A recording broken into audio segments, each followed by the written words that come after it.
Fourth episode of the call up this week. I'm actually really pumped that we were able to get 4 in. We owed you some. We talked about it over the last couple of weeks, and we got 4 in. We're going to get a bonus one out there either this weekend or early next week for those subscribers as well. But I was extra excited for this one because it's a mailbag. But then we got some fun topics in minor league baseball to lead off this thing as well. I don't know. I know one that you're going to bring here because we usually do like cold open. If you have something, just bring it out, and we don't usually run it by each other. But I know the one thing you're going to bring up here, Jack. The other one, I am 50-50, feel pretty good that I know what you're going to bring up as well. And I have a lot of thoughts on that too. So we have 2 really interesting topics off at the top. And then, of course, a bunch more because you guys ask phenomenal questions on our Instagram and our X, Twitter, whatever you want to call it. And of course, if you missed it this time around, a reminder that we do mailbags every single month for subscribers where we will answer every single subscriber question on those mailbags.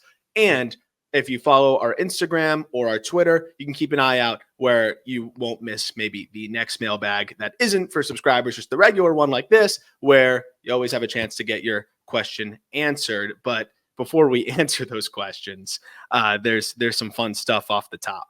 So I went to this German workwear website, us.strauss.com, and I clicked on hoodies because I wanted to see products. They have one hoodie. It's a loose fit hoodie for $65, yet they somehow have this sticker that's going to go on every minor league helmet next year, and it's going to go on every major league helmet in the postseason, and it's going to go on every major league helmet when they open next year in Tokyo and when they go to London again, and every international event for Major League Baseball. What are we doing? This is commercializing, but like Strauss Workwear, it's a German company. Like I go to Strauss.com, I'm telling you, and it is this aggressively looking German guy who's wearing a Strauss, like essentially felt vest that has the official logo of Major League Baseball on it, and he's holding a baseball helmet. It's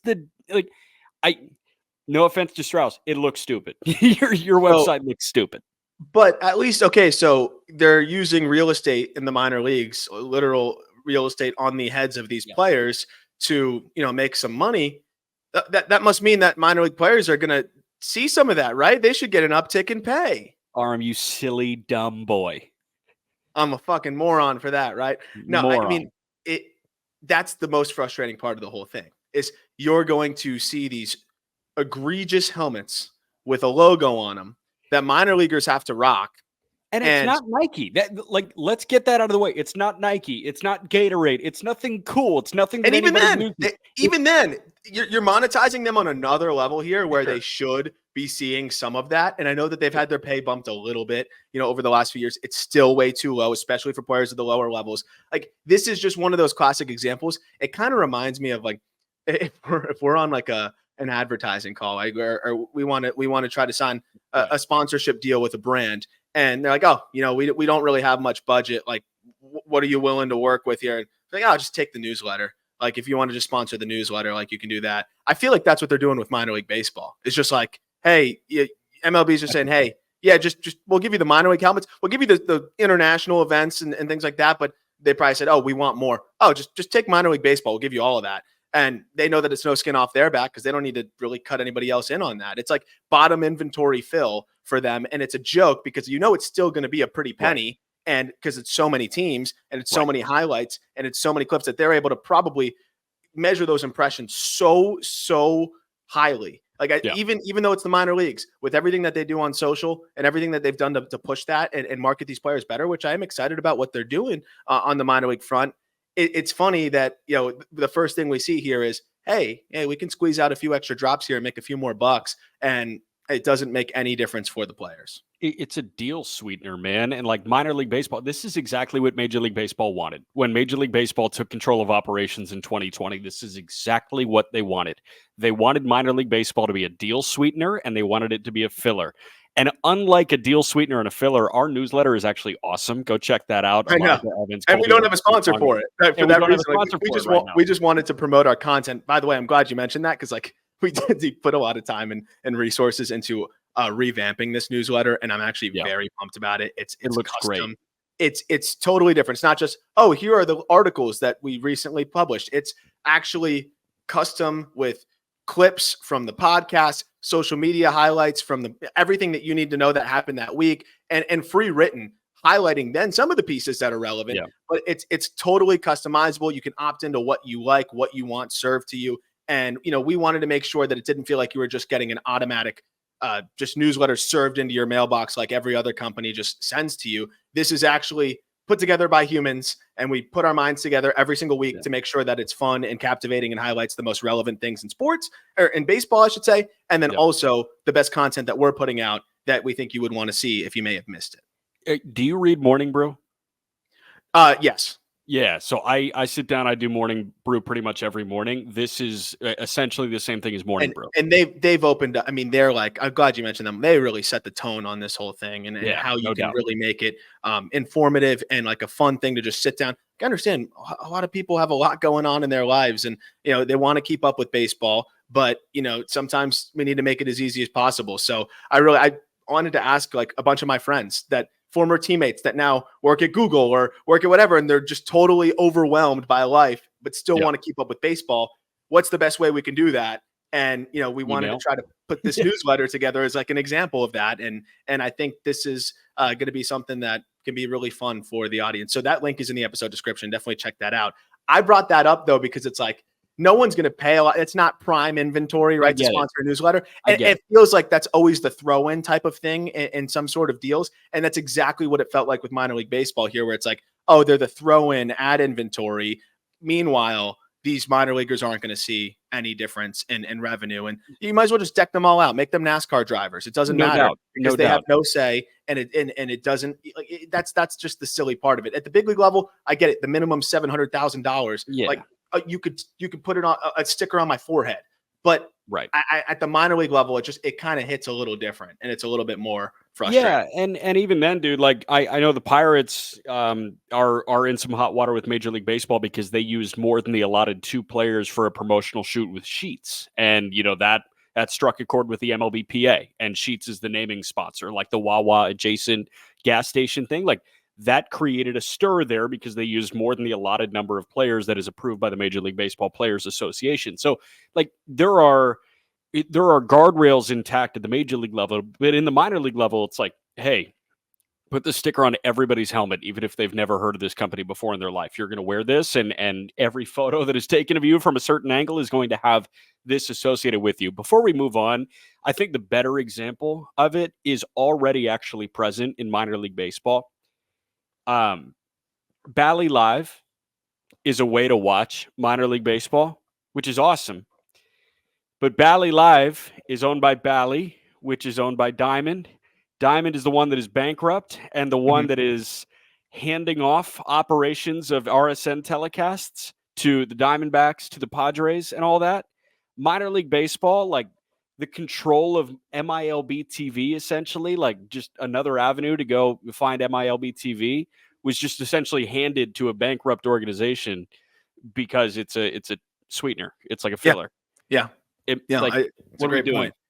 And I know people probably came here to hear like prospect talk and stuff like that, but we'd be remiss to not talk about and we'll dive into it. Like I want to do a whole episode on like the business of the minor leagues and just kind of the frustrating aspects, because some people may not see like all the context here and maybe wondering, well, what's the big deal? It's a sticker, whatever. It's a reminder, and it kind of just sends us back down the rabbit hole of a lot of frustrating things that build up to this, that have kind of left players on the short end of the stick. And this is just kind of another reminder of that kind of thing. So we'll do a lot more, I think, in the offseason, kind of talking about just where minor league baseball has gotten in terms of, it has gotten better from the housing and pay perspective, but why there's still so much more progress to go. And with MLB now showing that they can actually monetize this thing, it wasn't for $100. I think it's even more imperative to talk about this and shine the light on the fact that, hey, if you're able to start doing this and monetize, and the spring breakout games are a success and all of this stuff, how do you see this benefiting the minor league players as well? The fact that they have a seat at the table with the PA now is huge, and I do think that we're going to start to see some more pressure on MLB to continue to push forward and not just say, "Hey, we made our concessions, we bumped your pay, we'll talk again in 10 years." I think it's going to be a little bit different now, and that's the one responsibility I feel like we have is we get the opportunity to talk about these players, interview these players, and do this for a living. It would not be fair if we're not speaking on that stuff as well. So I'm excited to see how the PA side of things can continue to grow and help minor league baseball and help these players. But these stupid stickers are going to be funny to look at. And I'm really interested to see what the players say about it. I love that we just essentially went 10 minutes on a sticker, but it blossomed into a more overarching conversation. And my last point on this is minor league baseball is in as good a place as it has ever been. Mm-hmm. And that is saying a lot and not saying much at the same exact time, depending on how you look at that. So it's tough. But at the end of the day, these guys are in as good a position as they've ever been, and any of the guys that preceded them have been, which is awesome, but there's still a ways to go, we feel like. So that's where we stand on that. A guy that is no longer in affiliated baseball, and I would be stunned if he ever gets another opportunity again, because this was as crazy a story as we've gotten out of minor league baseball in quite some time. Kylie McDaniel was reporting it, and he said, "This is the wildest thing I've ever reported and one of the wildest things I've ever come across." Derek Bender, a 6th-round pick of the Twins, a catcher out of Coastal Carolina, was released by the Twins because in a do-or-die game over the weekend, Bender was relaying pitch calls to the hitters as the catcher because he had no interest in playing in the postseason. He was tired. He wanted the season to end, so he was tipping pitches as the catcher to the hitters. The opposing team actually alerted the Fort Myers coaching staff of that after the game. They didn't do it during the game, obviously, because they wanted to win, but they did it after the game and said, "Hey, your guy was doing this." They promptly released him. And Derek Bender, with 3 months after being selected in the 6th round of the draft by Minnesota, is probably done with affiliated baseball because he made the dumbest decision I could possibly fathom from a professional baseball player. It's 3 days, dude. Suck it up. I mean, I get it. College season, and then you're playing in the heat in Florida. I don't get it. I'm going to say I get why you're tired. I get why you're tired. I don't get why you're this tired. No. You're playing professional baseball, and how can this guy not be in the honeymoon phase of being a pro ball player? Yeah, you just got drafted. It's and you not just like got he's on year 300 3, Gs. dude. Yeah. 300 Gs. It wasn't, if he was one of those senior signs who got $2,000 and knew that it probably wasn't going to go on, still reprehensible and moronic, but I could maybe you just got 300 Gs and your season's almost over and it's a couple days. And the other side that really is frustrating is we talk about, just people being impacted, especially in the minor league landscape. How about the people, the employees that actually benefit from the extra work that they get from having a packed crowd and actually having a few more games there? And I know that you can speak to it. A lot of people that are at these ball games that work at these stadiums, I mean, they're not doing it for the paycheck as much as they love the game and have a passion for the organization. And, I know that one of our listeners has a big role with Fort Myers. And I know that he was very upset to see their season end. And Matt, and I know he had commented "Oh, it was such a shocking collapse," but now it kind of makes sense. When your catcher's throwing the game. By the way, he was 1 for his last 24 to close out the season. I don't know if that was intentional. Oh, this guy's just a sour ass. He was probably pissed that he was called to the plate and was "I just want this shit to be over." Yeah, I'm sucking, so I want to go home. I don't want to play anymore. Yeah. And that's basically what it was. I watched the video in detail to try to find any instances where he where you could see him saying something. He would adjust his mask and look down. I'm assuming maybe that was when he would try to mutter it out there. But I didn't really see any hitter reactions or anything like that. But what I did notice was, there was a couple times hitters that have not been performing quite well, getting on fastballs at the top of the zone and just crushing them, nice. Early cheating for it. And I'm like, okay. So he did a good job of not making it too obvious, but clearly he underestimated the fact that the other team is just not going to want to see pitchers get burned. And I think just have some more respect for the game than that. It's affecting pitchers by getting shelled in that situation. Yeah. It's just, I think, embarrassing in general. Just suck it up for a couple more days. Yeah. Okay, congrats. You saved yourself a couple days, and now you just potentially ended your baseball career. I would Right. say, oh, he can get an opportunity in indie ball and grind his way back, but clearly grinding No. is not going to be in this guy's vocabulary. No. I assume he's just going to play indie ball, and if you're good enough, then you could probably force your way back. But No. that's a high bar, especially No. for a guy that was 1 for 24 to close out his I guess now affiliated baseball career. It was a mistake, and maybe he's a great guy and just really had a bad moment there. But you'd like to think at 21 years old and after signing a contract for $300,000 and living a dream that so many would take for free right there. I struggle to feel bad for him, and it reminds me a little bit of the Jake Sanford situation, and with the Yankees a little bit. I think Sanford was worse, obviously stealing from people and stuff like that. Right. But immediately it was like, get this guy out of here. And Yeah. I don't think you're ever going to see Sanford back in affiliated ball ever again either. I've never done this on any like pod before, but you said, could be a great guy that just had a brain fart, made a mistake. I see no world this guy's a great guy. like no world. How can this guy be a good dude that just made a mistake? Like this is if you hate it that much, thing I've seen in baseball. Just say you're hurt, dude. Just say you're hurt. Don't screw your other guys over and throw a game with fans that actually care there in Fort Myers and employees that have actually spent the whole year invested in that season. Yeah. That's the part that's crazy to me. So what a story. Very wild. What a story. Good on Lakeland as well. I appreciate minor leagues kind of policing itself there a bit, which is nice to see. So no doubt, man. We got a lot of good questions to get into, though. We do. Before we get to the mailbag, I do want to tell you about our friends at Game Time, because it's all about live events. We know that some of the best memories are made at a marquee sporting event, your favorite band performing in your city, or a comedian that just cracks you up. Now, Game Time can help you out with their new feature called Game Time Picks. That makes getting tickets for your favorite live events even faster and easier. Game Time Picks filters out the fluff to only show you incredible deals on great seats, so you don't have to waste time searching through thousands of tickets. Simple process. Open up an event. I see 3 tiers of deals that feed to me off the top. I see super deals, I see amazing deals, and I see great deals. Why would I not go all in on the super deal?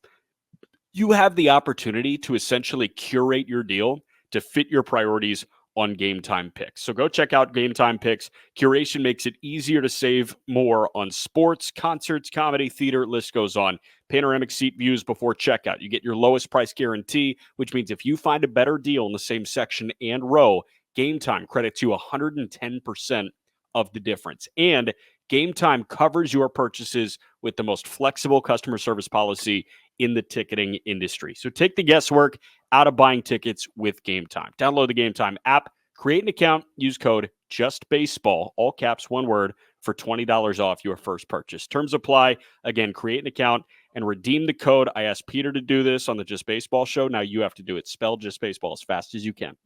JUSTBASEBALL. For $20 off. Download Game Time today. What time is it, Aram? Game time. It's also time for the mailbag. First question comes to us from Sean_Don8 on X. It's an Oriole question, and it's a question about a top 10 prospect in baseball. What do you think the O's long-term plan is with Basallo? Could he be a centerpiece of a blockbuster? Is Adley expendable? There are a couple interesting layers to this. My immediate reaction to this, like if you were to take my temperature on the Basallo situation, they extend Adley, because I think he actually got a little bit cheaper this year, if we're going to be honest. He definitely did. He got a little bit cheaper, and you may view Gunnar as the longest of long shots to extend at this point. So you lock up Adley, and Samuel Basallo is your first baseman next year. Don't forget, the Orioles can operate like a small market team with the best of them. O'Hearn is gone. I could see them moving Mountcastle, and Basallo all of a sudden becomes the full-time first baseman. That is my immediate guess on how Mike Elias, on how Brandon Hyde are going to operate with Basallo. I agree. And you know, it might not be a long term deal with Adley, but even buying out a couple years of control if they wanted to, they could do that, or they could just not and decide in the next year because he's going to hit ARB1 next season. Adley will, and at that point, you have Basallo who will be big league ready. There's a chance he could break camp, you know, with the way that he started to settle in AAA. But if not, you know, sometime during the season, and then you'll get an opportunity to just kind of see what he's got going for him, right? How confident do you feel in his receiving behind the dish, which is the big question. Clearly the arm plays and clearly the bat's going to play. But just being able to take the temperature there, right, and see how things look. I think they have time to do that before they decide one way or another. So I could just kind of see them holding pat and then getting him up there. He can catch once or twice a week, and then he's going to be playing a little first, maybe DHing. I definitely think O'Hearn is gone, right? It just from an Orioles, I know this is a little bit of a different Orioles team, but you mentioned it, like they still have to operate a little bit like that small market ball club because I think they're going to, with the new ownership, they're going to spend when they really feel the need to, and that might be a Gunnar Henderson or that might be trying to retain a Corbin Burns, but they're also going to money where they can as well and leverage the fact that they can scout and develop as well as anybody. So why pay a O'Hearn when you can plug in a Samuel Basallo? And if you're protecting Basallo from lefties the way that you protected O'Hearn in general too, which I think Basallo can end up hitting lefties pretty well, and I think he's an everyday guy, but just saying like to squeeze out more production as an age 20 guy next year, like, you can pretty much put him in that same role. And I think he'll be pretty darn comfortable pretty quickly. So I think for multiple reasons, there's no chance he gets traded. I mean, I think that ship sailed this past offseason where they may have considered it. At that point, he seemed further off, right? Like Adley's coming off of an incredible year where he looks like one of the best catchers in baseball. I don't think anybody's saying that Adley's some, you know, subdued version of himself already because of this down year relative to what we're used to. And he still is one of the better catchers in baseball, but just Adley not performing, you know, and clicking on all cylinders. It's just nice to have another option in here. And I think just also makes you a little bit more cautious, especially just one more year of control chewed away here from Adley as well. I just don't see them moving Basallo at this stage. If it was going to happen, I think it would have only happened in a blockbuster last offseason. Yeah. So I don't think he's going anywhere. One, because he's the contingency plan, I think as soon as next season at first base. And he's been playing a lot of first at AAA. Two, you know, he's just another left-handed bat. They may lose Santander as well. So, you know, that's just another example of just having a power left-handed bat in the lineup. But he's pretty much playing first base every third game right now. So I think they're tipping their hand there with the plans. And, you know, as long as the receiving comes along, he limits the running game really well. But if you're just dealing with a below average receiver once or twice a week, it's a lot more palatable. And you know the bat's going to play. So I think he fills that first base role and then catches a couple times a week. And that's really valuable from a roster perspective because then you can afford to still carry a James McCann. And now you have three catchers. And I think that's actually one of those rare situations where it's great to have three catchers because it's really 2.5 and a guy that's kind of versatile and gives you a lot of, you know, pop. Yeah. Can I tell you, I think O'Hearn is actually a very easy move. O'Hearn makes 7.5 next year. Club option at 7.5. They will absolutely opt into that and immediately move him because you get a guy at a 113 WRC plus and a net positive player when he's out there. $7.5 million. It's a step down from Rhys Hoskins, but it's not too big of a step down from Rhys Hoskins. I think this is an easy move. And, you know, a team like the Pittsburgh Pirates, a team like the Washington Nationals, like they would absolutely bite on a Ryan O'Hearn.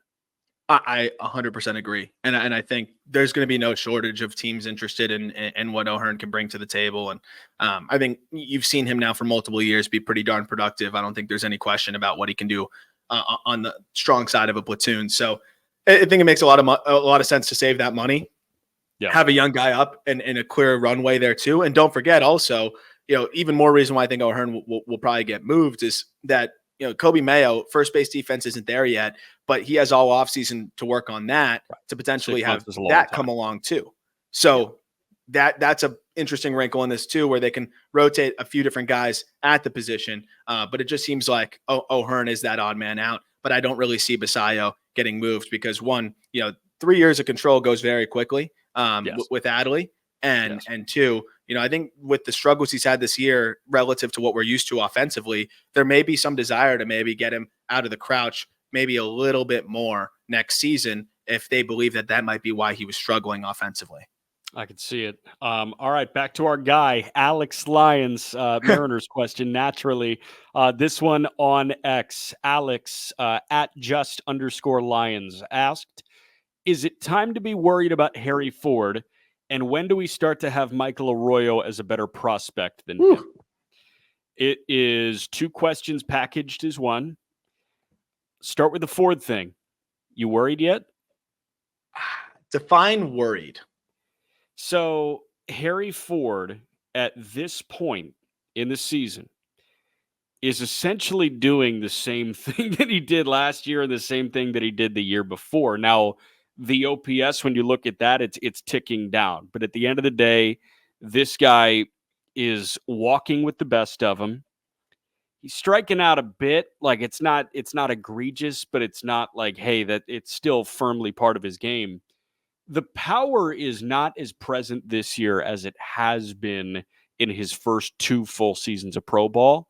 And frankly, like he's just hitting at a lower clip. He's about 30 points lower than he was last year in high A, and that was about 20 points lower than he was in low A the year before that. So are you worried that he is overmatched by double A pitching in 2024 and maybe overmatched by triple A pitching in 2025? I think he's handled double A pretty well overall.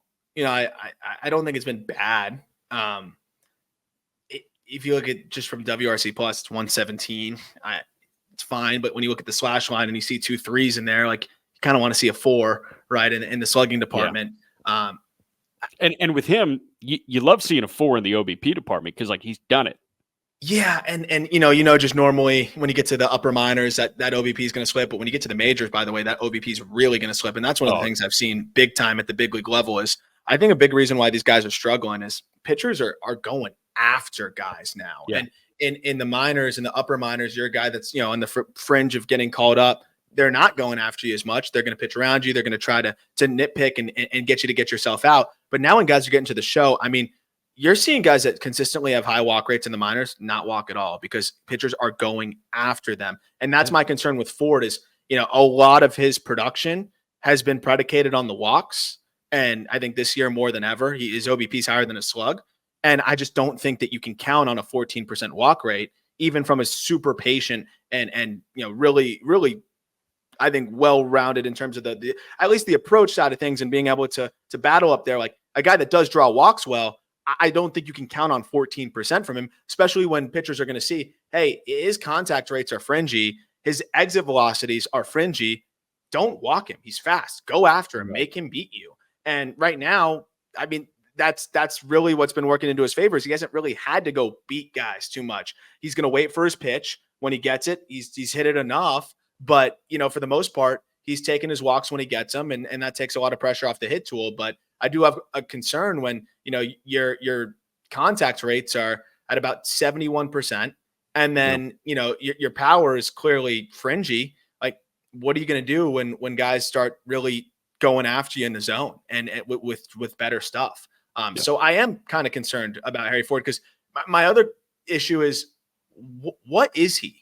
Like, what kind of player? Yeah. What's his role? We always talk about roles. Yeah.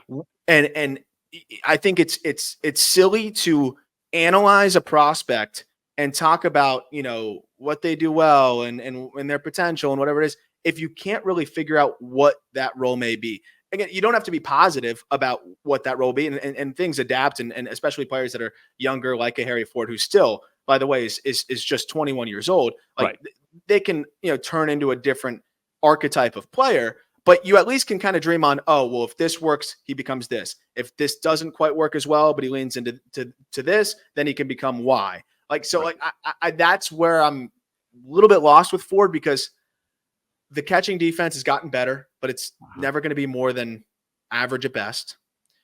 The power, I think it's very clear that it's never going to be more than fringy. And the hit tool, you hope is average, and then you hope the plate discipline's elite. What is that? Like, I almost wonder if he's more valuable leaning into the speed and having a Dalton Varsho type of arc and hoping that he can maybe turn into an elite defensive outfielder. Because remember, Dalton Varsho, like he has not been able to match the offensive season that he had out of the gate with the D-backs, but he's got a job and he will have one for a long time because he flies. He's a great defender and he grinds out ABs. I don't know if Harry Ford has that kind of defensive potential in him. I can tell you that he's been playing a lot more left lately, like every third game. He's out there, a fourth game, he's out there in left field. But I wonder, like, even left doesn't really make sense either from an offensive perspective. Like, I'd want to see that guy in center going and getting it. So that might be the goal of this offseason, is grinding out center and trying to follow that Dalton Varsho archetype, which is a very small bucket of players with little precedent. But I think you got to start looking in that route because I just don't know what this role would be. I don't need a direct comp, but my P brain really uses, like, is there a little bit of precedent to you?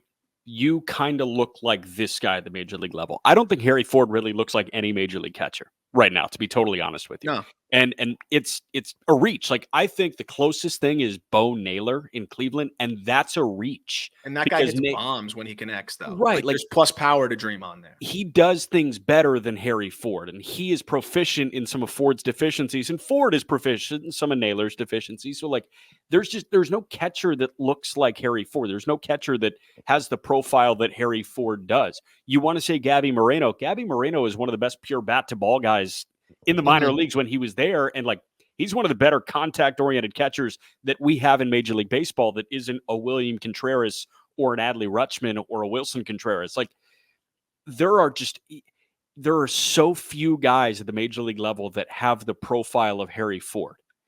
And that's what makes it hard for me, man. Yeah. No, and that's why it's hard to, like, envision the role. But I think it's got to be providing value elsewhere, because even as the defense gets to average, it's still not going to be a game changer for you. And I'll say this, man, like, are you letting Cal Raleigh walk because Harry Ford's on the way? Like, no way. Chance. No chance. So I think it's a really interesting offseason for Harry Ford. And just to more directly answer the question, like, yeah, I am a little concerned because, there's a point in time where you keep saying, okay, well, if he does this, if he does X, or if he does Y, then we can see him becoming this. And, I think we just have seen it stall out, and I just don't know what else is in there. But if all of a sudden that plus speed is shining in the outfield and he's going to get it and he's playing above average defense out there, then all of a sudden you can start the Varsho mold and we have that. Yeah. And you can lean into, okay, well, he can hit 15 homers and he's going to steal 30 bags. And then all of a sudden that's a guy that can actually accumulate 3 WAR and give you a nice season. And then, he can still catch here and there when we need him to. Now he's this really unique player that can be valuable. And it's like the David Fry type of thing then too, with more athleticism. And so that's the thing. He's going to have to be unique and not lean into the traditional catcher thing. And I think that the Mariners have already jump-started that by throwing him out there and left quite a bit down the stretch of the season here.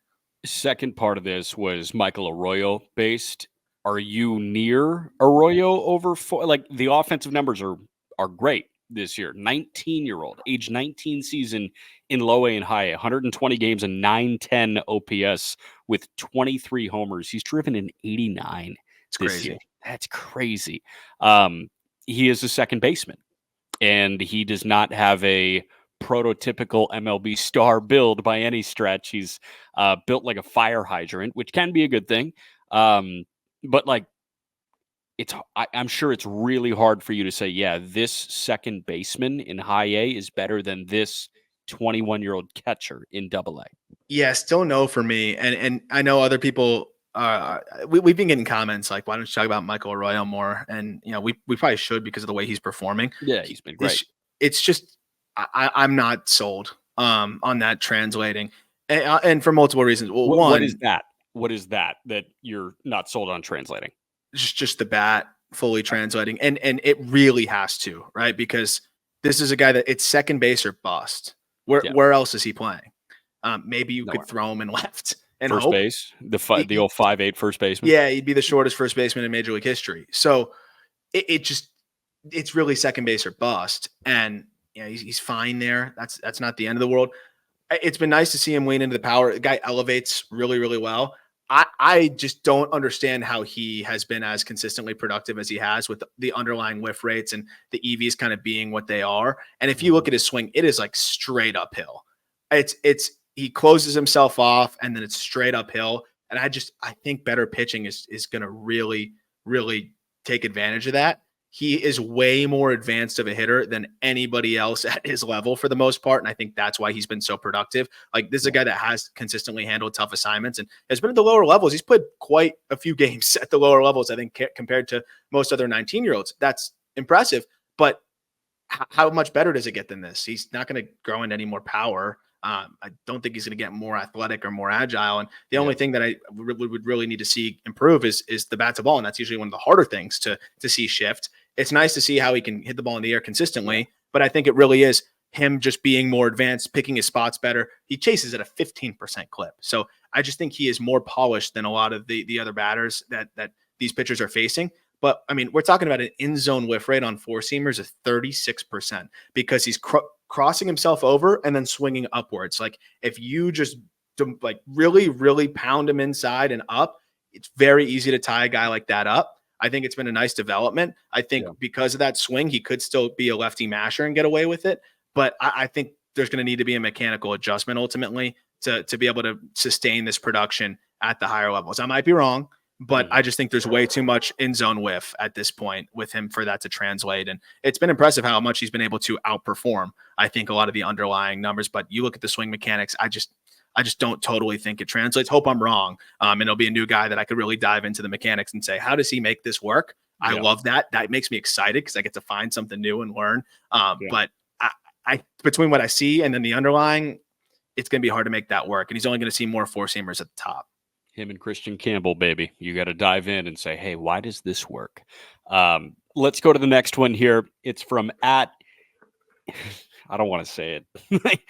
It's Moist with a Y on Instagram, I want to say. They ask, it was on X, who is the first of the 2024 draft class to get the call up? As it stands, it seems to be Cam Smith or Christian Moore, barring some setback due to that injury he sustained recently, Christian Moore with a meniscus injury. But this is just based on how quick they've been moved up. It's a good question. I wrote some names down. I can throw the names at you and you can react to them. I think that the easy answer is Christian Moore. Yeah, I almost want to omit him because I want to talk about it from the lens of who will perform in a way that it makes sense for the team to promote him. I think Moore is going to struggle with some swing and miss in the early going next year, as any young power hitter will, especially coming off of that injury. And you assume he's going to be good to go and have plenty of time to ramp up in the offseason. But like we talked about, he was running into a little bit of swing and miss issues, over the last 10, 15 games before that injury. He should just develop on a normal track, but that just isn't usually how things work out there. I'm curious what names you have, and I think it's wide open, but I could go a few different routes here. Yeah, so I've got three names here aside from Christian Moore. First one is Nick Kurtz of the A's. I could see Kurtz, he hit his way to double already. So we're at that point with Kurtz where again, he hit his way to double. He performs in big league spring. He goes to triple, and we're talking Jacob Wilson adjacent timeline. And, that may be the quickest timeline. The other one is slightly altered by the early success of Rhett Lauder. I think Cincinnati could look at Lauder and be like, well, we fast-tracked the crap out of him. We might as well just do that with Burns, too, because he throws harder and has, that good slider. So I could see Burns being that guy. The other one sort of kind of has to do with the organization. James Tibbs, if they just lean into protecting him from left-handed pitching, I know he was struggling so mightily in high A, but I could just see him oh, you had a good 10-game stretch in Richmond. Let's get you to Sacramento. Oh, you had a good 15-game stretch in Sacramento.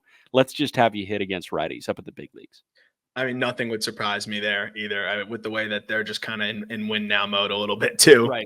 They whiff on Soto, but it's like, oh, we have James Tibbs. Yeah, and we'll get him up here. I mean, the Marco Luciano audition every 2 months seems to never get old for them. But no, we've seen them push guys up there pretty quickly. I don't think that's a bad one. He did start to show some signs of life at the end. I mean, this is a guy that against right-handed pitching is just on a different level. I will say that even right-handed pitching had him a little bit uncomfortable, but still, I mean, it might have been just a long year for him. Clearly, that he was making quick work of low A, and then finished the year with a few good games at high A. We talked about how Bazzana's timeline may be a little bit slower here. But I think this entire draft's timeline is going to be slower, like we talked about, than the others. So I wonder if Bazzana still just seems to make the most sense, where it's just a guy that, by the way, balling out in the postseason right now for Lake County. And I love the passion that this dude plays with. Go ahead, single the other way, and he's just going nuts at first base, hyping up the dugout. Like, that's a guy that doesn't want the season to end, and it's really cool. I think that's still a guy that could get there as quickly as anybody. Cam Smith, from what he's doing performance-wise and what the defense looks like, it could make sense. But I just wonder, in terms of the roster, right? They just went out and traded for Isaac Paredes, who I know hasn't performed, but doesn't matter. That guy's playing, and he's going to consistently play. You still have to figure out the Horner situation. Matt Shaw's already in AAA. Like, I don't think there's much reason to rush a Cam Smith. I think you keep building on what he's doing, have him in AA for a good bit of the year next year, and then get up to trips. But I think a pitcher makes a lot of sense. And I think Burns could make a lot of sense with what the Reds are probably trying to do. They still want to win next year, right? They still got a decent amount of money invested into that roster. Burns is the kind of guy that you don't really need to waste that many bullets. And I think if he makes even 10 starts in AAA next year, or double in AAA, that's still going to be a pretty quick timeline to get up there before a lot of other guys. And so I think that could be a guy that gets up there as quick as anyone. But Kurtz, I think, is a great one, because Oakland, I think, took a big step in the right direction this year. Yeah. I think they're looking at a team that could be young, exciting, and make a little bit of an impact. Soderstrom has stalled out and has been a little bit frustrating. He could end up being, trade bait with the fact that they have done the catching position taken care of, and he's not even the best defensive catcher in the world. Hell, man, I could see him starting the year in Vegas next year. Who, Kurtz or Soderstrom? I mean, that's where he's been, for a lot of this year. So, he's still 22. Plenty of teams would have interest in him, and the fact that he's just capable of catching. They haven't really had him do that at all, but maybe a team will have interest in getting him back there again. Regardless, power hitting, first baseman.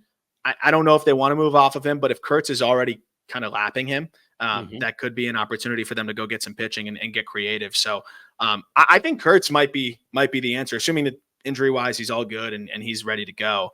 I think that's also a guy that you'd rather have probably playing with the big league training staff looking down, and watching him than, just continuing to play in the minor leagues. So I don't know. What's your final answer? I think Kurtz might be my answer, just because of how polished he is, the power. And it's like, he kind of looks like he's going to do what he's going to do at every stop, which is he's going to strike out. He's going to hit a lot. His defense is ready to go in the big leagues at first base. I can promise you that. And I don't think he has any problems getting into his power, even against really good pitching. It's just going to be, can he manage the strikeouts enough? And I think he has a good enough approach to walk. Yeah, my non-Christian Moore answer is Kurtz, so we can lock that in together. Yeah.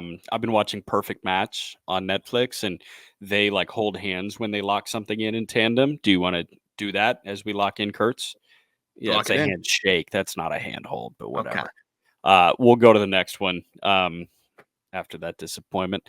This one comes from our friend L Malley 10 on X. Very newsy question. Does Roman Anthony have a case for best prospect in all of baseball? Of course he does. Of course he does. He was recently bumped. I don't want to say named. He was bumped to number 1 on Baseball America's Top 100 after Junior Caminero graduated. Roman Anthony certainly has a case. BA is the long-standing standard of prospect coverage, and they deem him the top prospect in baseball. I want you to make the case for him being the number 1 prospect in the game and make the case against him being the number 1 prospect in the game. Yeah, I honestly think the case for is a lot easier because of what he's doing age to level and just the underlying stuff. I mean, so last 50 games between double and triple A, 333, 416, 554 slash. And reminder that this guy turned 20 years old on May 13th. In that span, 12% walk rate, 21% K rate. I mean, that's all great stuff. 90th percentile of 108 miles per hour. Guy hits the living crap out of the ball. It's all fields too. That's the other cool part is I think he's going to wear out that green monster. We saw him do it in Greenville, but like when he can go the other way, he'll just flick balls that end up going 370, 380 feet, and we'll cruise over that monster. So I think when you're looking at what he can do from a power speed perspective as well too, I think that's a really underrated part of his game. Like he can run a little bit, he can play center field and play a solid center at that. He's patient. There's so much to like. He's hitting lefties well. Like it is a very impressive game for a 20-year-old who's 6'3", 200 pounds and already in AAA. So I think when you're looking at the upside and what he's already done, it's pretty easy to make that number one prospect case. Yeah. But the counter argument would be, okay, this is a player that clearly is advanced approach wise and hits the ball really, really hard. But I could also see some of the underlying beige flags making it challenging for him at the big league level, but also there's no rush for him to get there. There has been a lot of feasting on fastballs, and I think that's been where the majority of his production has come from at the upper levels. If you look at his last 50 games against fastballs, he's hitting 432 with a 1255 OPS. Yeah. And then when you look at secondary stuff, overall, he hasn't been bad, but it's a 262 batting average with a 700 OPS, which is more than fine if you're going to pulverize fastballs the way that he has. But you're not going to be able to hit fastballs that well at the big league level. Nobody can hit fastballs that well at the big league level. He puts them on the ground a little bit too much. And that's always been the thing with Anthony. It's like, can he, if he can lift more, my goodness. And he's always lifted a little bit more and a little bit more and a little bit more. And you've seen the results of that. But there is some slack to that swing. Like he does kind of get to a point where it seems like it's almost too loose. The barrel gets a little lost behind him. And that's where I think it can become difficult to pull the ball in the air. But he is able to stay in the zone so long that, he can go backside and elevate. But I do think that there is some challenges to pulling the ball in the air for him, which would get exploited a little bit more at the big league level. But again, that's more of an argument about him being big league ready, not really an argument as to whether he's the top prospect in baseball. But that has been a trend for him, right? Is like, okay, are you going to be able to, is this always going to be hard for you? Like, is it always going to be if he lifts more? And the thing is that he hits the ball so hard that I think he can get away with elevated ground ball rates, but still, like, against secondary stuff, it seems like he can kind of get out of it. And that's where that would get maybe a little bit more exposed. I think there's just some small things to clean up with the path. But I mean, there's no such thing as a perfect prospect, especially with this turnover that we've had at the top, and it's kind of wide open with these young guys. So aside from putting the ball on the ground a little bit too much and maybe being a little bit long to the ball and struggling to pull in the air, like it's hard to really make a case against him, because when you can go the other way, the way that he does, and you can hit it so hard on the ground the way that he does, it really hedges those concerns. You said nobody can hit fastballs like that in the big leagues. Aaron Judge has a 1217 OPS against four seamers and a 1312 OPS against sinkers. So checkmate. Who is the direct competition off the top of your head with Roman Anthony for the top prospect in the game at the end of season update? I mean, so you got Junior Caminero graduating, obviously. Yeah. So it really becomes a battle between Jason Dominguez, who's been hurt and is also at the big league level right now, and Walker Jenkins. And I think with what Jenkins brings to the table, I think he's easily in that conversation. But then you have to look at the age to level situation. We were talking about it. Like, Jenkins has a year now, even with the lost time to be able to get up to AAA and not be that far behind Roman. And I like Jenkins's floor relative to Roman Anthony's floor, even though what he's doing is kind of really solidified that floor. But I believe in the swing just translating against top flight competition. He's only going to be able to battle. And I just think it translates a little bit more. The field to hit is definitely just on a different level than I think a lot of the prospects that are going to be in this top end. But it's that, and then Job. And I feel like we're almost never going to have a pitcher one. Yeah, right. I think it's almost against the law to have a pitcher as the number one prospect. But I think it's hard to make a case, because even as much as I love Walker Jenkins, like, he's got a lot of production to catch up on at the upper levels, and that's pretty important. Like, of course, we're projecting and we're trying to see how these things all translate, but you can't ignore what a 19/20-year-old has done at the upper levels, and I think Walker's got to do that before we can just confidently say, hey, even though I like the swing better, even though I like the swing better and all that stuff, I can't just be like, okay, he's the better prospect because the swing translates a little bit more in my mind when you've got a guy that's putting up elite exit velocities, consistently producing. And, I think with the exit velocities being what they are, it's kind of similar to that Devers conversation. Like, some inefficiencies in the swing you can get away with when you have elite bat speed and you hit the ball hard to all fields and you got a good approach. Devers doesn't even have that approach going for him, but he hits bad balls well. I think Anthony doesn't hit bad balls quite as well, but has the approach going for him. So the last thing I just really want to see from him is just pulling fastballs in the air more and just pulling balls in the air more in general. Only a 15% air pull percentage on fastballs. And that's the scariest part, though. That almost makes me like him more. It's like, if he finds that, we're looking at like 35 plus homers. Yeah. Yeah. And he's 20. He's got plenty of time to figure that out. And he's productive without it right now. So I think it's really hard to make a case against Roman Anthony being the number one prospect. Yeah, we have 4 more questions, including 2 that kind of coexist. We're going to get to those in a moment. Before that, quick break. Part 1 of essentially the 2-parter, and they come from 2 different people. This one comes from N. Bergman on Instagram. When thinking about players who are ripe for a breakout next season, what are some of the key things you look for? Is it just finishing strong?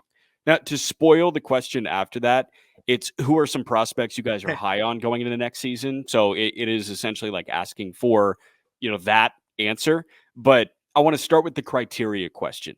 What goes into a breakout prospect for you?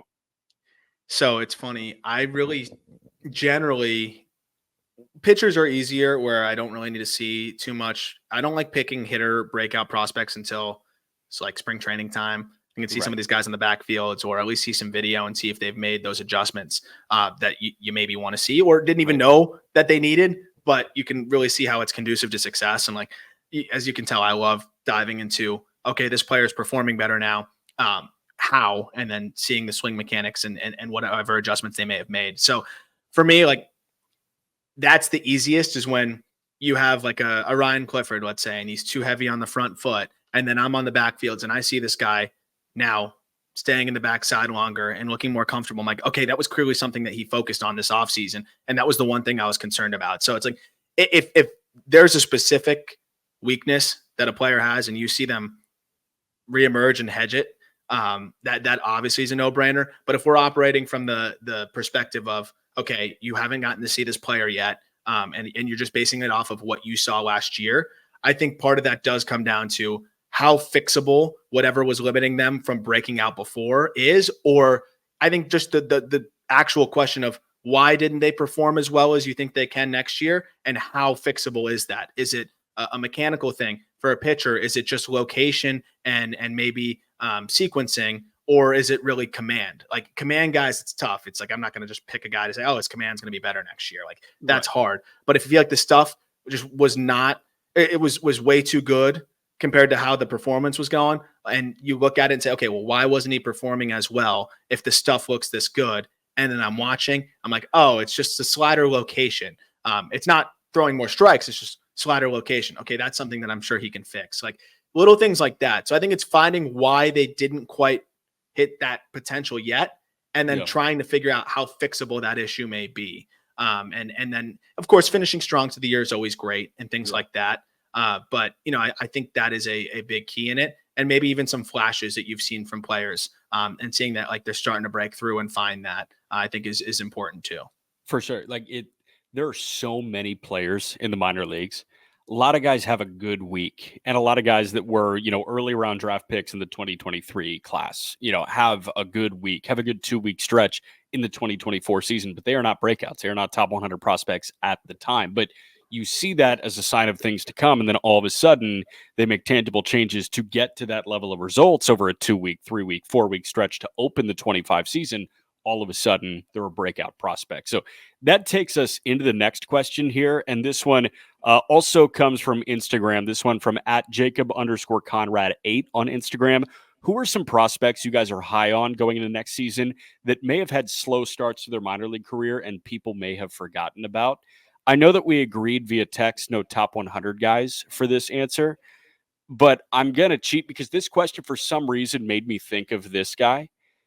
I know the prospect world moves quickly, but I hope people didn't forget just how good Andrew Painter is. Yeah. He's on par with Job. Like, don't forget that. When he is healthy, pre TJ, he and Job are neck and neck, I think. Where do you stand on that?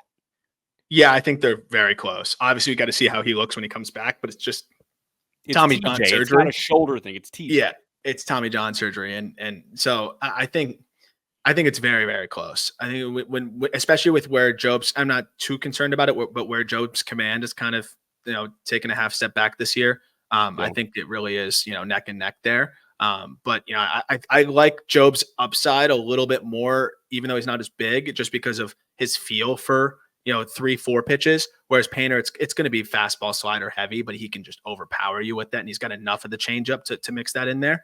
Yeah. But all that to say, it's very, very close. And dude, who knows? You might get a Painter coming back from this injury. How young he is getting it. It's first TJ. It seems like he's had more than enough time to work his way back. Everything sounds good. Like he might come in throwing harder again. So it'll be fun to see. No doubt. I've got 4 guys that I can point you to, 3 of which are arms. Do you want to go first? Or do you want me to go first? You go first. And the one other thing I wanted to mention on on breakout guys is a lot of times just like looking at the underlying data too. Like if you see a guy that's hitting the ball really, really hard and putting together some pretty good ABs, but the chase is a little high, like that's something I think is more fixable. And like I think those are the things that are interesting. Oh, he's putting the ball on the ground too much. The guy knows when he's putting the ball on the ground too much, and usually we'll try to find those mechanics to get themselves right. So that's another area. But yeah, who do you have? Because I'm very interested to hear what you got. Hitter and 3 pitchers. A guy that you just sent a video of yesterday, the day before, George Lombard Jr. with the Yankees. He's a really good athlete, dude. He OPS'd well under 700. I think it was like a 670 OPS in low A and a couple games in high A, right, this year? Yeah. But like this guy was too good of an athlete out of the draft, and like when I do see the clips, I'm like, that is beautiful. He just jumps out as a guy that I'm like, your numbers are not as good as they should be. As simple as that sounds. I like that one because I mean, you look at the way he plays, and I mean, there's a reason why the Yankees overslotted to grab him too. Like he's gonna be good.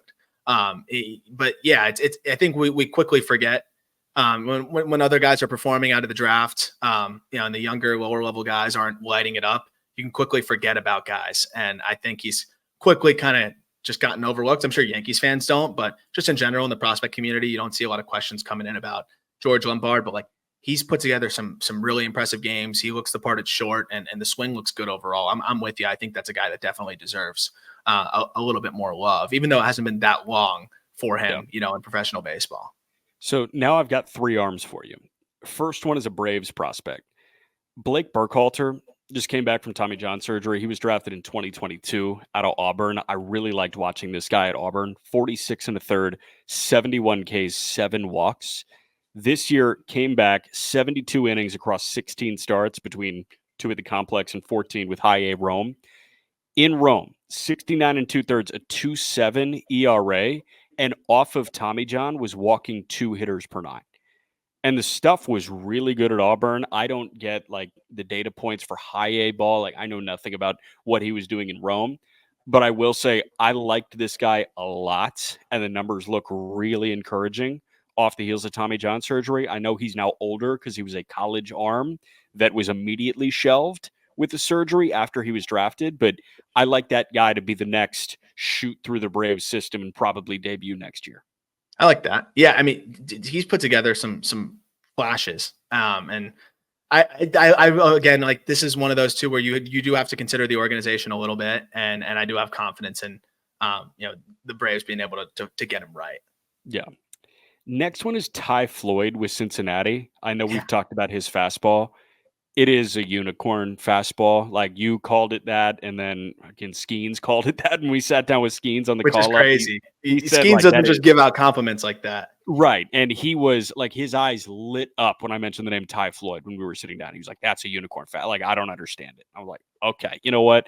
If you're giving that stamp of approval, I'm here for it." The only thing that concerns me is shoulder surgery. It wasn't elbow; it was shoulder. So I wonder if that unicorn fastball becomes just a good fastball, but I hope it stays unicorn. And if it is, then like he's fast track, get him up to Cincinnati. I like that. I'm glad you mentioned him. I'm like almost forgot about him myself. Right, And I mean, right. it's too good of a fastball. Like he doesn't even need that good of secondaries. It's a Bryce Miller type of fastball. Yeah. That'll play. Next one is Hyun Suk Jung with the Dodgers. You seen this guy? Yeah, like I've only seen a few pitches. The pitches I've been able to lock in are pretty insane. 36 and 2/3. This guy has K'd 68 in 36 and 2/3, and opponents are hitting a $163 against him. He's the next like Dodger wonderkind, isn't he? He might be. He's a big dude too.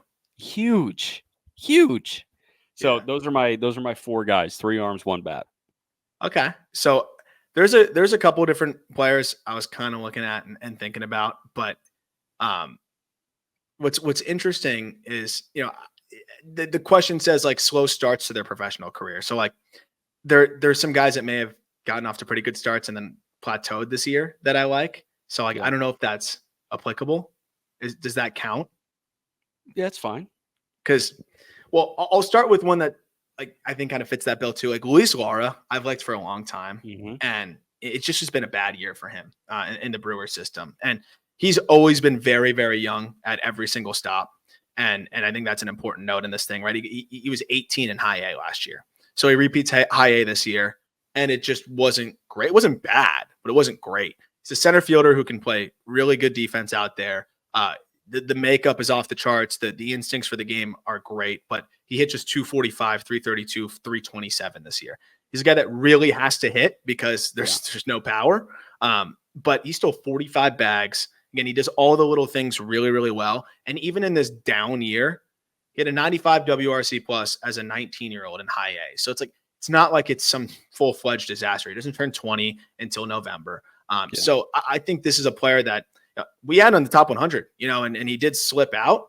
But at the same time, like he still was in consideration and pretty darn close. And I think he could easily bounce back next year and have a really nice year as he maybe repeats High A. I don't know if they'll send him up to double just because they like the polish and think he can handle it. But regardless, like switch hitter, I think he's going to get going. And I like the makeup too much and the way he goes about his business. I think it's going to come together. I totally think that's a fair shout. Like a guy that was already a top 100 falls off, gets back on. That it is a breakout with a guy that young and who you were like very early on. Like either of the Luises, I think would be fine. Lara or Baez would have been okay answer. Absolutely. And then, going to a player that we both liked for a while, Dylan Head, he just hasn't had the chance to showcase what he can do yet. With the slow start this year, I think was trying to play through that hip issue. Obviously, first round pick by the Padres, showed some decent things out of the gate. And then, early this year just wasn't totally clicking for him. And then gets traded over to the Marlins in that Luis Arias deal. And shortly after, had to undergo that hip surgery. So we'll see how he comes back from a speed perspective, all that. I think he's so young that I'm not really very worried about it. And he's just such an explosive athlete. I think he'll be just fine. But it is a guy that I think does have enough juice too, to pair with elite speed, great defensive ability already in center field. And I think a decent feel for the barrel. Like even if the hit is 50 and the power is 40, that's a guy with 70, 80 wheels and the ability in center field. Like it's an everyday big league center fielder. And I do think that there's a little bit more power in there to be unlocked, especially as his hip gets right. And he's going to definitely strengthen the lower half with all of the rehab that he's going to do and just getting himself right there. So I think that's a guy that definitely is going to have a big year next year and is already starting to get forgotten. And, there's no worse thing to happen for a prospect stock, I think, outwardly than for a hitter to get traded to the Marlins. So you can get forgotten very quickly. Right. He also he was never really a toothpick, dude. Like he was always just kind of built like a tank that somehow happens to move really, really well. And Tank is overreacting to it, but he's a strong dude. Like he's Yeah. a little bit more filled out than I think you would expect from high school outfielder with 80 wheels. We've got two more questions. This one has to do with the Tigers, and this comes from C. Sixerson, I'll say, or Carson with a 6 instead of an A. How do you feel about the young core for the Tigers right now and with reinforcements on the way in the next year or two? It's a good time to ask this question because the Tigers have willed themselves back into the postseason conversation. They have I think, the best pitcher in baseball this year. And I think stuff like pitch by pitch in a vacuum, I think it's pretty easy to say that Skubal has been the best pitcher in baseball this year because the stuff is more impressive than Sale, although Sale's results have probably been a bit more impressive. Job is knocking on the door here. Like he's in AAA at this point. Jace Young is there. Now, Torque looks rejuvenated. All of a sudden, you've got Riley Green, Kerry Carpenter, Colt Keith is up there already. Shit, Trey Sweeney is kind of holding down shortstop right now. And then you've got McGonigal and Clark in high A at this point. Scale of 1 to 10. How giddy would you be if you lived in downtown Detroit and was like, all right, time to go to the Tigers game? It's April 15th. I think Tigers fans are jaded, and I would be if I was out there too. So just knowing that, yeah, fair. Trying to remove that from the equation here.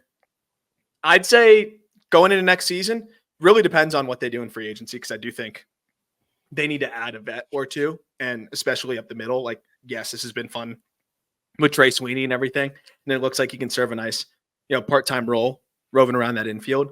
But like, come on, I think they need to go out and get somebody to play shortstop. And I really hope we don't see a Trey Sweeney, Javi Baez like platoon next year or something like that.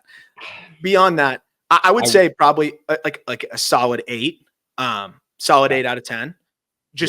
My only thing is, you still are relying on a lot of young hitters to either not only duplicate, probably do better. And I think they can. What Parker Meadows has done in the second half has been fantastic. I have no problem relying on Kerry Carpenter. I've been telling you as long as this show has existed that guy rakes. I have no problem relying on Riley Green at this point. No, me neither from a baseball perspective. Yeah, correct. From a health perspective, it's been an unfortunate trend, but you can only worry about that so much. Keith, I trust for the most part, but he slowed down a little bit after really hitting his stride. Jace Young, we still got to figure it out and see it, but I'm excited about what he can be. But there is a lot of reliance on like these young hitters to take a step forward, and a couple of them I'm comfortable with, and a couple of them like, what is Torkelson going to look like next year? There's some questions there. I feel great about the pitching situation. They actually have, I think, almost the liberty to decide who they want to keep, and then maybe move a Casey Mize, and maybe move somebody else to try to get some more offensive help. The only concern I have is that it's very left-handed heavy, and a lot of the reinforcements on the way are also left-handed hitters. Yeah. So just trying to find some more righties to fit in there would be great. But I think when you can look at these building blocks of Kerry Carpenter, Riley Green, Colt Keith, I think those are the guys you can really feel good about building forward with. And then you figure if just a couple of Spencer Torkelson, Jace Young, Parker Meadows, and whoever else in there too. Yeah, throw Malloy in there. Yeah, Malloy can continue to produce next year. You got to feel great about where they're headed. For sure. But I think there's some need for proven help. And I'm interested to see how Scott Harris approaches free agency. But I think they've done a great job of putting together this young, fun, and exciting core that I think sets a really solid baseline. Now, let's complement it. And I think this team can make the playoffs next year with just the right veteran complementary pieces. Is Lorenzo an end of 25 guy or a 2026 guy? I think he can be an end of 2025 guy. And that's a big one as well, because they need to figure out if he's going to catch, and I think he should get every opportunity to continue to catch.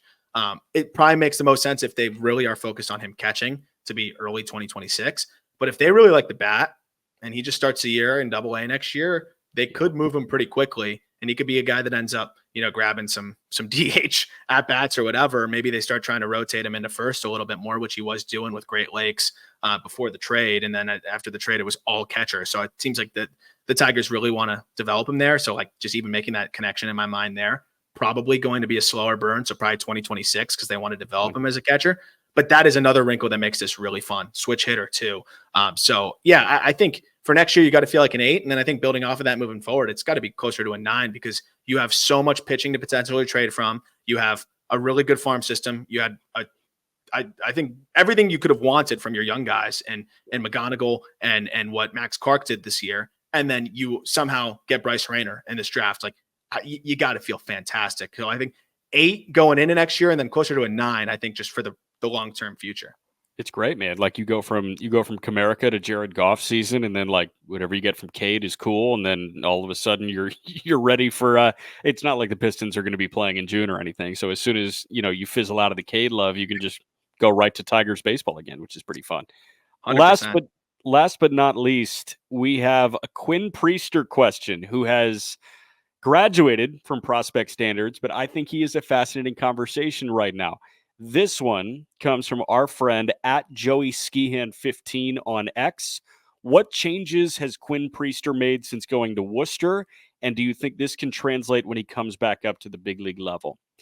The short answer is slider. Slider, slider, slider. It has been one of the better pitches in AAA, maybe all of minor league baseball, since he has become a Worcester Red Sox. The numbers are cartoonish over his last 3-4 starts.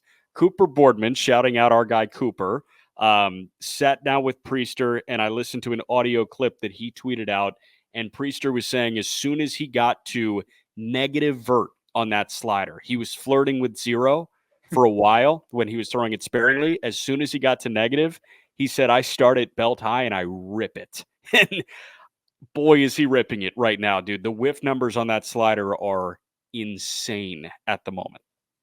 I love it. I love to see that. We had a feeling, right? Because you take a picture that has the template there where that there's pieces to the puzzle that are impressive with Priester, and that's why he's long been, a highly regarded pitching prospect. But beyond that, even as he stalled out, that the person and the thinker is there too. And you throw him into an organization that I think is as good as any over the last year to 2 years in terms of working with guys to get the most out of their arsenal. Like Quinn Priester is going to take advantage of every opportunity with Andrew Bailey or whoever the trickle down is from Bailey and the Breslow led front office that is so much more pitching centric now. And there's a reason why they made that trade.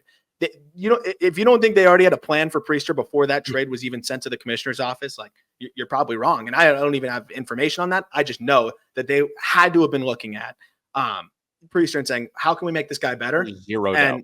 And once Breslow got a clear-cut answer from somebody or he had it himself, it's like, okay, let's go make this trade. I don't think they were jumping out of their chairs to trade Nick York. They need right-handed hitting infielders. And, I don't think that they were fully out on him by any means. I think they felt like they could kind of see what he looks like at the big league level and say, hey, we need pitching.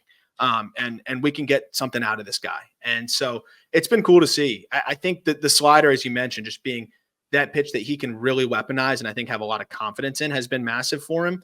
But I also think it's just a big part of it's the location and having confidence that, hey, when I locate, my stuff's going to play. I know the fastball can get hit hard and that's been probably a thing that at times makes him nibble and things like that. But I think when you look at what he's been able to do now, trusting that slider, trusting the way that the 2-seam works off of it too, I think is a really interesting wrinkle in it as well, where he's creating so much horizontal separation here. And remember, the 2-seam is getting minimal vertical movement as well. So that's really staying on plane and going horizontal the other way. He's creating this really difficult horizontal separation, I think, for hitters, especially righties. And from that point, like it can be a very, very uncomfortable at bat. So he's up that slider usage by about 6-7%. And he's honestly phased the curveball out a little bit. And it's funny because I think that was probably hard for him to do because it was always, the curveball. How often do we see these pitching prospects, man, because of how aesthetically pleasing the curveball is? I think of Matthew Liberatore as well. Everyone gasses up the curveball. Oh my gosh, look at that thing. It's beautiful. It doesn't play as well. There's exceptions to it for sure, but it's so many times where it's like, oh yeah, that curveball looks great, but look at the whiff and chase numbers. It's too slow. It's too different. Hitters are picking it up. Hitters are not picking up that slider. So I think using that curveball as a taste breaker instead of another out pitch and then phasing out that 4-seamer and using that 2-seamer more, the slider and 2-seamer are just working off of each other more. And then now those complementary pitches are enough. There's a reason that buckets exist. There's a reason that there are 4-seam curveball guys, and there's a reason that there are sinker slider guys because they work off of each other. Like there's a reason you don't see many sinker curveball guys. Like four-seam slider exists because that four-seamer is 97 and 99. But like there's a reason you see north-south pitchers and you see east-west pitchers. And it seems like Quinn is more comfortable becoming that east-west pitcher now, when out of the draft he was, oh, I can go everywhere. Now let's find where you go best. And he's going best now. Last thing I will say on this one, Nick York is fucking balling, and I'm sure that you're aware of that. This can be a very mutually beneficial trade. This is as win-win as it got at the deadline, I think. Yeah, and I think we felt like it was going to be that too. So Yeah. that's the fun part, is like, it seems like a better opportunity for both players, and that's what you always want to see, especially for guys that are in AAA and either have already gotten some big league time or are knocking on the door of it. One last little note: he's getting 3 more inches of horizontal on the two-seamer than he was last year, and it's a little bit less vert. So it really is. Yeah, he's figured out how to create that tunnel a lot more effectively too. And last year he was throwing the four-seamer like 20% of the time. And that's just not a pitch he should really be throwing, other than to change the eye level, right? Like mix it in a little bit to change the eye level. That's about it. So that, with the command coming along in general too, it seems like we talked about it. Like the Red Sox were the perfect team to be able to help Quinn Priester be Quinn Priester. And it seems like this is the Quinn Priester that can be a back end of the rotation arm in the big leagues for a little while, and a great guy too. So easy to root for on that front. So excited for him. And I don't think there'll be a lot of arms in his way next year either at the big league level. So could be some not much needed rotation help there. And he'll be helping in a lineup with what, Alex Bregman playing third and Devers playing first. That's the latest thing. I saw Ken say that. Yeah, and trading Casas, that would be quite interesting. I like it. I really do like it. That could be pretty fun. And Bregman would love that green monster. He might lose some home runs, but a lot of doubles. He's going to hit 60 doubles. Yeah. Yep. That'll do it for this episode. Hope you enjoyed this 4-episode week, and I hope you're looking forward to the weekend. Happy that we could send you into it. If you could leave a rating, help us grow the show, that would be awesome. Share it with your friends. Word of mouth. Do not sleep on that. Of course, link in the episode description for the newsletter. Would really appreciate you all signing up for that and hearing what you think about it on that front. And of course, subscribe to the YouTube. Help us grow that as well. Would be awesome. Instagram, X, Twitter. We're posting more highlights than ever on there, thanks to Elijah Evans, who you got to meet on the last episode, breaking down the White Sox. We'll have another farm system probably next week. Should be the Phillies. So we'll keep you posted there. I'm working on that right now. And we're also starting to work on the top 100 update for the end of the season. So a lot of fun things in store. And then, of course, we're going to get the fall league rosters coming sooner rather than later. As always, thank you for listening. Have a great weekend. We'll talk prospects with you next week.